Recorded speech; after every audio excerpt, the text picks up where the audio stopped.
the big story has to do with the governing party, the African National Congress. It has, as Faith loves to say it, it's a silly season. It's elective conference time, and of course, there's been Polokwane, where we have Moloko Moloto and our senior reporter Sipamandla Koke, and then of course there's been the elective conference in Johannesburg, and the dramatic one that has been the Tshwane conference, of course, that is struggling to get to its resolution. But we're going to start with the ANC conference that has been happening in Johannesburg, the regional conference. It has new leadership.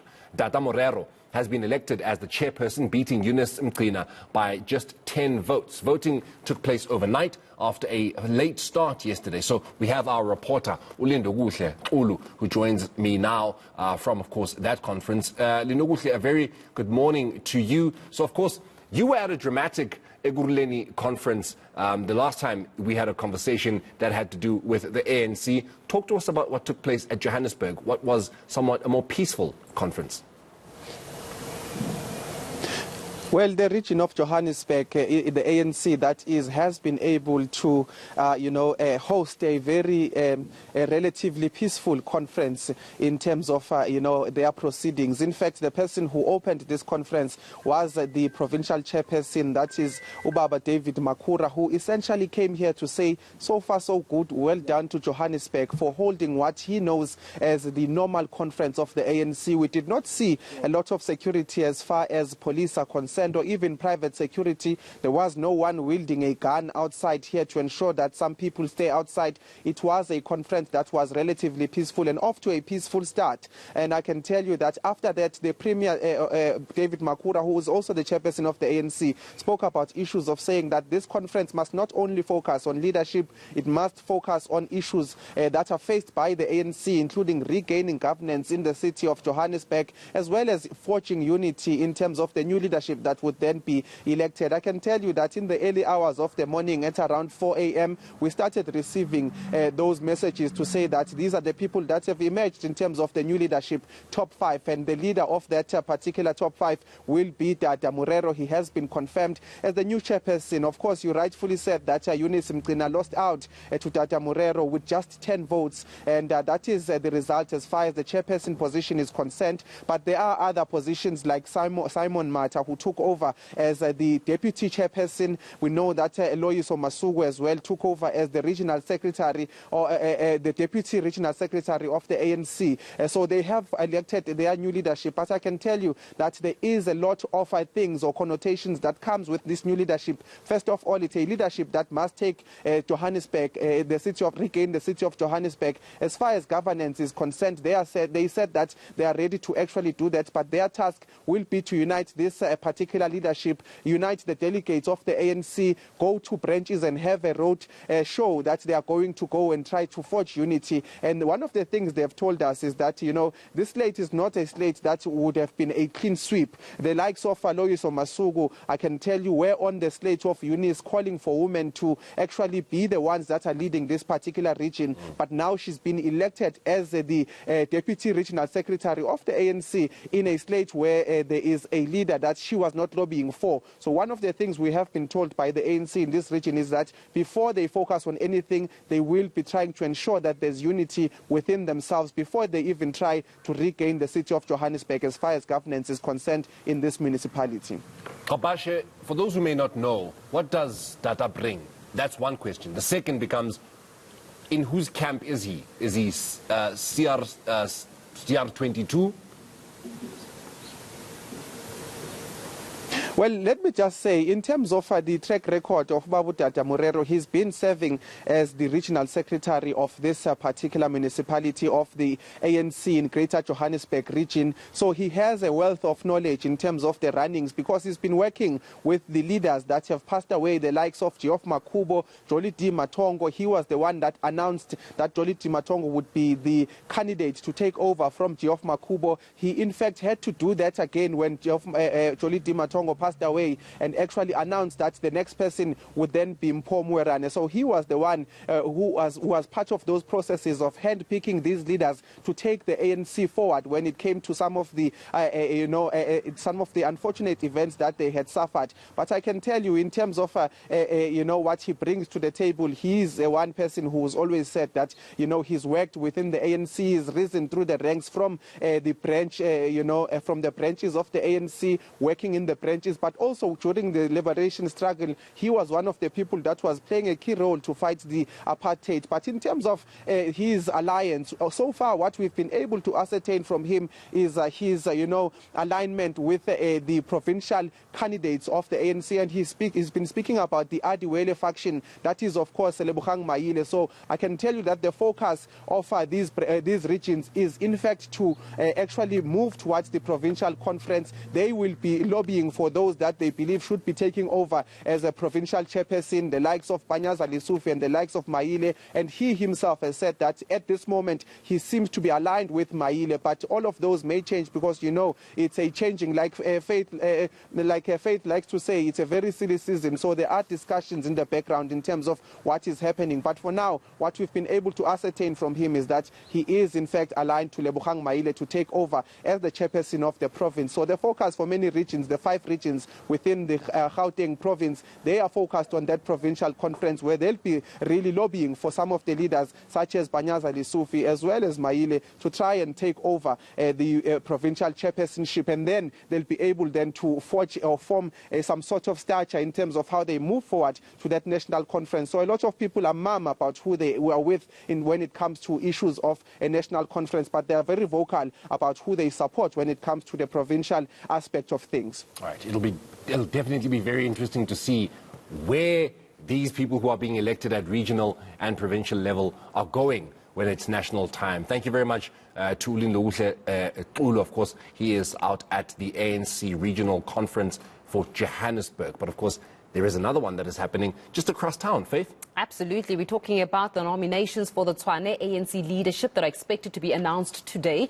Yesterday, the regional elective conference got off to a bumpy start with legal attempts to stop it taking place. So we're going to get the latest now from our reporter, Puleli Treaty-Jones, live from the Indaba Hotel in Fourways. Pule, always a pleasure speaking to you. Let's talk a little bit about exactly what transpired that actually led to delegates, or some delegates for that matter, wanting to put a stop to the actual conference itself. Well, a very good morning, Faith. And what we understand yesterday is that a group of disgruntled ANC members aligned to the incumbent Tshwane chairperson, of course, being Dr. Kgosi Mayepa, actually were threatening to take legal action against the ANC regional leadership and to interdict the conference if their grievances were not resolved by 8 p.m. last night. And that was the case. Nothing was resolved. There was no formal communique from the ANC. We do understand that the group then took the legal route to actually go to court and try have their branches registered to participate in this regional conference. They're of the view that their branches were denied the access to actually participate, despite being in good standing with the party and, of course, meeting the auditing national committee standards to actually be available to be in this conference right here. So as we understand right now, what happened last night is that the disputes are currently sitting before the provincial dispute committee, which will oversee and look into some of these reports that have been submitted before them. That's expected to start at 8, and from there onwards we may just kick into that process of adopting credentials, then going for nominations. It was a really a dramatic day yesterday taking place here in Tshwane. Yeah, obviously very dramatic because we lead up to the provincial elective conference. And as we heard from our colleague as well, Lindo Gushekulu, saying that around the PEC, in terms of exactly who's going to hold that seat, it becomes a one where we have to look at the power dynamics between one such Lebogang Maile as well as Panyaza Lesufi. So all of this together obviously inculcating to who exactly is going to be sort of spearheading that charge or championing that charge towards the PEC. And if you're looking at the power dynamics as well as the contenders, what do we have on the table and on the playing field? Well, definitely we have an REC leader as well, Eugene Modisa Bonso, not very, or rather not old into this game. Actually, he knows what he's doing. He's been available for quite some time. He knows the power and political dynamics of Tshwane. And what we saw yesterday was, and this is quite funny, I mean, we saw a document that was released, sent to the media, dating back to around 2018, which is a decision that was taken to have him suspended 5 years ago. But we then tried to verify the legitimacy of the document, which we now know that that decision was, of course, withdrawn by the National Committee of the ANC, looking into some of these disciplinary hearings. So you can imagine the sum of political play that's out here to try and discredit some of the leaders. And then you have, of course, the chairperson of Tshwane, Dr. Kgosi Mahepa, who's also has been going through a lot since the last 2 years in Tshwane, where we've also received allegations that he's lost confidence from some of his members within his caucus in the region in Tshwane due to numerous altercations that have taken place. And you get to see that even yesterday when we were here, most of the people were actually in support of the Eugene Modise. And it will be interesting to see if a newly elected chairperson will then be taking the position, or they'll be sticking to what they know, which is Dr. Kgosi Mahepa. And he is one member who's, of course, aligned to the current MEC of Education as well, Dr. Panyaza Lesufi, while Modise is aligned to So it will be interesting to see how the power dynamics are at play here. What we saw yesterday was a lot of challenges which actually have slowed down the progress of this Tshwane regional conference from taking place. Very quickly, Pule, before we let you go, how are we doing when it comes to the representation of women? Well, that's one thing we're actually monitoring. If you look at both slates, not quite a progress there. You may see that there's one candidate here, one candidate in the second slate.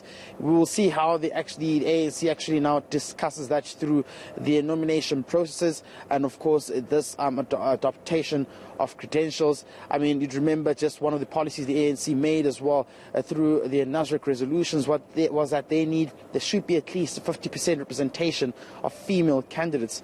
So this is something the ANC is yet to live up to within their standards. We've seen it at national level in the top 6, where we only saw the Deputy Secretary General being Jesse Duarte, who is now unfortunately off sick. But it will be interesting to see how that can actually happen here. The pattern needs to start from regional and going on to provincial, then national. The representations of females is very crucial in this political space as well, and that's what the ANC has been preaching. Hopefully this time around they can live up to that standard. Bulele Jones, we'll leave it there for now as we, of course, we get some more insight in terms of that regional conference. Onto the story, we're going to stay with the theme of the African National Congress. Stan Mathabatha has been re-elected as ANC Limpopo chairperson. Mathabatha received more than double the votes of his challenger Dixon Masemula. Political analyst Leva Ndo says Mathabatha was a solid candidate who was able to outline the challenges facing the party. He elaborates.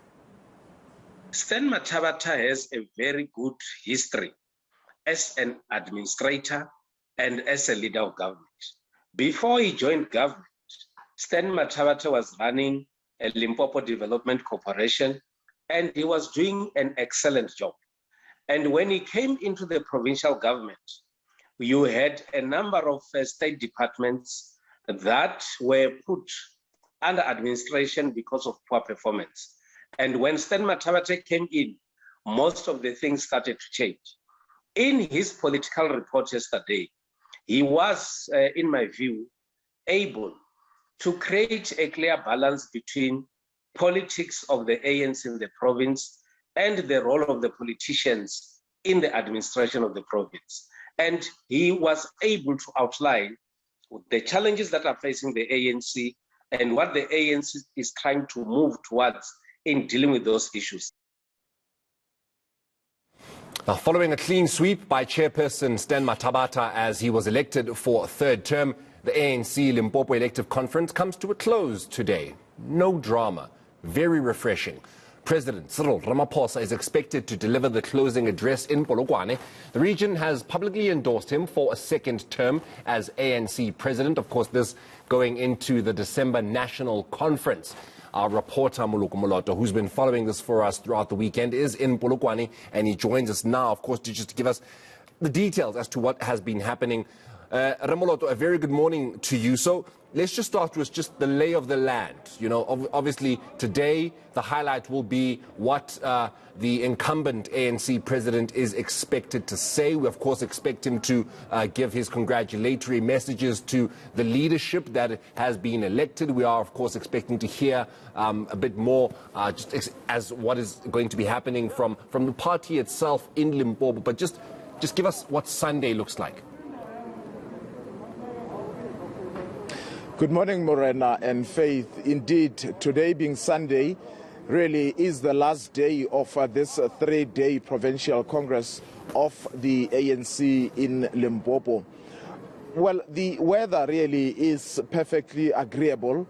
It's getting a bit warmer, unlike in the past 2 days, uncharacteristic of this northernmost province. It's been a bit chilly, but of course that did not deter the candidates who were just so excited to be partaking in this particular elective congress. Of course, the new leaders were elected and they were announced yesterday. However, the delegates continued with the business of Congress yesterday up to the late hours of last night.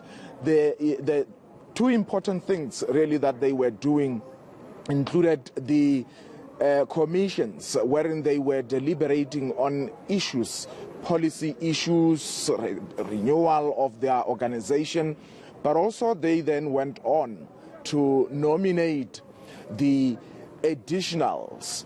These are the 30 members who are going to be part of the Provincial Executive Committee that will be working with the top 5 leaders who were elected alongside Stan Mathabata, who retained the chairperson position. Morena. Ramoloto, let's talk about the caliber of those 5 leaders. What do they bring? I mean, we've seen now Ndade Mathabata coming into his 3rd term. This will be his 3rd term. So clearly there's a lot of faith in his leadership. But just the leadership, top brass, give us their caliber. Maybe let us start with the chairperson himself, Stan Mathabata. He is the premier of the province. He's been premier since 2014 or 2013 when he was brought in to take over after the provincial government was placed under national administration. Then he went on to be elected as the chairperson of the ANC, I think 2014, as well as in 2018, and he is now on his 3rd term as the ANC chairperson. But of course, he is not going to be eligible. The constitution would not allow him to remain premier after the 2024 elections. Now, if you look at his track record, of course he came in when the province really was on a tailspin on many fronts. On the governance issues, 5 key provincial departments were not doing well. The province, we were told by the government at the national level that it was basically bankrupt. So he's been credited really, if you look at how things kind of like stabilized. And he also blows his horn, Stan Mathabata, talking more about how he has increased the number of departments and municipalities that are improving in terms of their audit findings. But if you look at the real issues that affect people, service delivery issues, the backlog remains immensely stubborn. In municipalities, issues of water in the main and sanitations. Of course, various villages have been electrified. But if you look at the issues of unemployment, Stan Mathabata will surely not be ticking all those boxes. Let's now come to the issue of corruption. It's been happening under his watch. The PPE scandal, the issue of the VBS, the monkey on the back of his some of the people that he is serving with in this current Provincial Executive Committee. Take, for example, the deputy chairperson who was re-elected yesterday, Florence Radzilani. She was the executive mayor of Vembe District Municipality at the northern part of our province. Her municipality deposited 300 million rand into the now defunct VBS bank That money is gone, Morena. The people of Bembe still don't have water, many of them.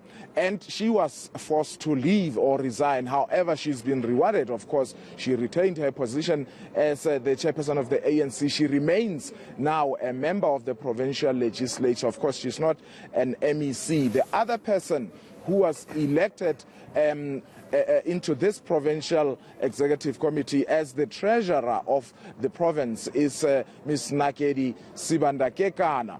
Her municipality, when she was still the mayor of Lepeleng-Kumbi local municipality, which includes the township of Leboagomo, deposited 150 million rand. It's gone as well. Many villages in her area are really not in a good state in terms of service delivery. Stan Mathabata was campaigning alongside Denim Caesar. Of course, he was forced to step aside, but he was touted to become the secretary of the province here, of the ANC here in the province. That tells you the fact that so many people who are one way or the other implicated in this VBS scandal. Of course, it's important to mention that only Denim Caesar, among those people that I have mentioned, was indicted or charged criminally. The other two were not charged criminally. The fact that these people, the ANC members and delegates, continue to see value in them, that tells you about the views of these people who are governing this province. So even when Stan Mathabata says that the ANC is allergic to this horror called corruption, whether the people of this province believe him or not is another matter, but the fact of the matter is that going forward he is going to have to prove himself as to whether he will be able to live up to the expectations of the people of Limpopo. Ramoloto Rdaitwela Moe, thank you very much. You can expect, of course, to hear a lot more from Moloto throughout the course of the afternoon, as well as our senior reporter, Siphamandla Goke. There's going to be a lot that's going to be coming out of the Limpopo, of course, conference as it concludes today. There's going to be conversations we are expecting with the deputy, of course, president of Limpopo, that is Florence Razilani. That's later on. That's a conversation we're expecting to get from our senior reporter, Siphamandla Goke. So there'll definitely be a lot more coming out of that province. Let's look at this.